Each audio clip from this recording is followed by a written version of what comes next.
Quetta Gladiators के mentor sir Vivian Richards, sir Viv Richards ने ना अपना सारे का सारा जिसे कहते हैं ज़ोर है ना वो बाबर आजम के पलड़े में डाल दिया है। सर विव रिचर्ड्स ये कहते हैं जी कि Babar Azam one of the best Pakistani batsman, people would look and say he is to slow. ये T20 क्रिकेट की बात हो रही है, बट ही सेड कि but you need that sort of foundation in your team.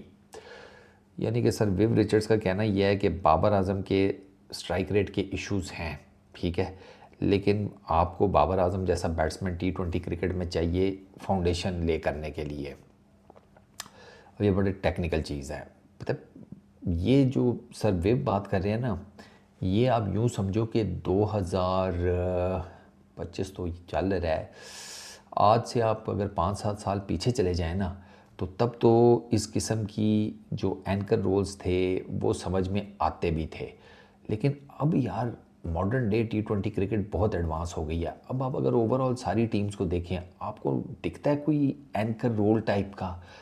अब मॉडर्न डे क्रिकेट क्या evolve हो चुकी है, T20 की मैं बात कर रहा हूँ कि 2 ओपनर और उसके बाद ऑनवर्ड्स एक तो बैटिंग लाइन जो है उसमें बहुत डेप्थ आती जा रही है टीम्स के, और दूसरा वो ये कर रहे हैं कि वो बैटर्स को तैयार कर रहे हैं किसी भी नंबर पर खेलने के लिए, नंबर 3 से ऑनवर्ड्स कहीं पर भी नंबर 3 का बैट्समैन हो सकता है नंबर 5 पे खेल रहा हो, नंबर 5 का बैट्समैन हो सकता है नंबर 7 पर खेल रहा हो, नंबर 7 का बैट्समैन हो सकता है नंबर 3 पर खेल रहा हो। ये मेक शिफ्ट जो है ना, ये नंबरिंग ऊपर नीचे ये होती रहती है। अब बाबर आजम जिस किस्म का बैट्समैन है ना, वो ये उछाड़ पिछाड़ नहीं हैंडल कर सकता। मतलब आप देख लें ना, बाबर आजम का हमने कितना नंबर चेंज किया। आप टेस्ट क्रिकेट में उठाकर तीनों फॉर्मेट्स में आप उठाकर देख लें, बाबर आजम का नंबर ठीक ठाक किस्म का चेंज हुआ है, और उसका भी डेफिनेटली एक बैट्समैन के माइंड के ऊपर असर पड़ता है, क्योंकि आपने तैयारी नहीं की होती ना। ऑल ऑफ अ सडन आप एक मैच में जाकर जनाब ऊपर नीचे बैटिंग करना शुरू हो गए हैं, तो वो बाबर आजम जैसा बंदा नहीं सहार सकता। कोई टुल्लर है या कोई हार्ड हिटर है ना, हैवी हिटर है, वो कर लेगा मैनेज, क्योंकि उसने मारना ही मारना है। उसको घंटा उसका ना एक सॉफ्टवेयर के ऊपर वो चल रहा है। उसकी इनपुट ये है कि भाई ये नहीं देखो जाकर कितनी विकेटें गिरी हैं, जाओ जाकर मारो।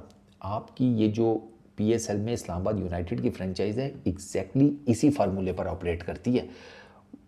इस्लामाबाद यूनाइटेड के जो बैट्समैन है वो नहीं देखते जाकर के भाई कितने आउट हैं क्या, वो जाते साथ ही उनकी पूरी कोशिश होती है मार धाड़ करो।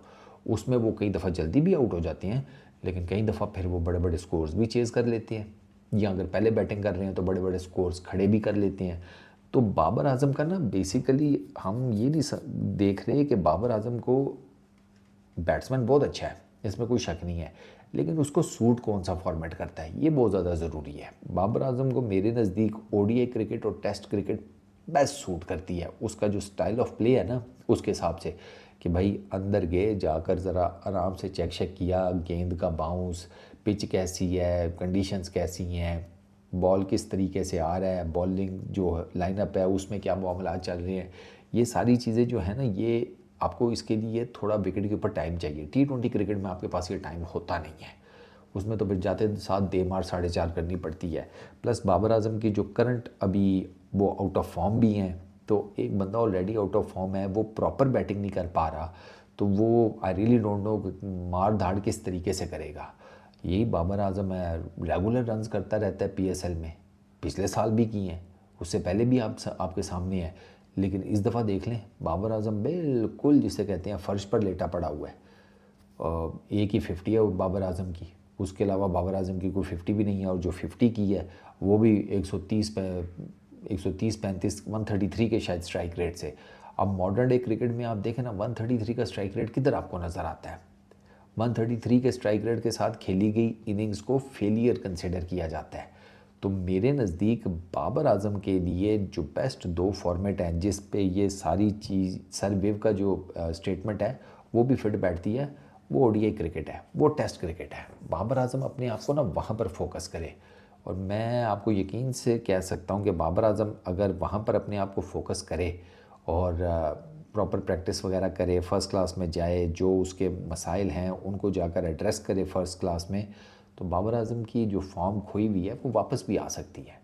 ऐसा थोड़ी है कि इसकी फॉर्म इसके हाथ से गिरकर समुंदर की नज़र हो गई और अब समझ नहीं आ रही कि अगर ढूंढने निकले तो कहीं कोई शार्क वार्क ना खा जाए। ऐसे थोड़ी होता है यार। फॉर्म है, किसी भी टाइम चली जाती है, किसी भी टाइम बैट्समैन की वापस आ जाती है। बस बाबर आजम को थोड़ा इन चीज़ों के ऊपर देखना चाहिए, क्योंकि T20 क्रिकेट की वजह से बाबर आजम का बैटिंग स्टाइल चेंज हुआ, स्टांस चेंज हुआ, खड़े होने का तरीका, हाथों का flow, there is a lot to talk about. ठीक है, तो आई रियली होप कि बाबर आजम के लिए चीज़ें बेहतर हो जाएं। मैं कोई बहुत एंटी बाबर नहीं हूँ जैसे आपको नज़र आते हैं, जैसे फॉर दैट मैटर इफ़ी भाई हैं। मैं उस लेवल का बाबर आजम का बिल्कुल एंटी नहीं हूँ। मैं तो चाहता हूँ कि वो रन्स करे यार, उसके रन्स बड़े मैटर करते हैं। लेकिन मेरा ख्याल है कि बाबर आजम को इट्स हाई टाइम कि ये डिसाइड कर लेना चाहिए कि यार ये जो सबसे छोटे वाला फॉर्मेट है ना, ये मेरे स्टाइल ऑफ प्ले के साथ मैच नहीं खाता। बाकी बाबर की मर्जी यार। इस वीडियो में इतनी। अपना बहुत ख्याल रखना, नेक्स्ट वीडियो में मुलाकात होगी। Peace out.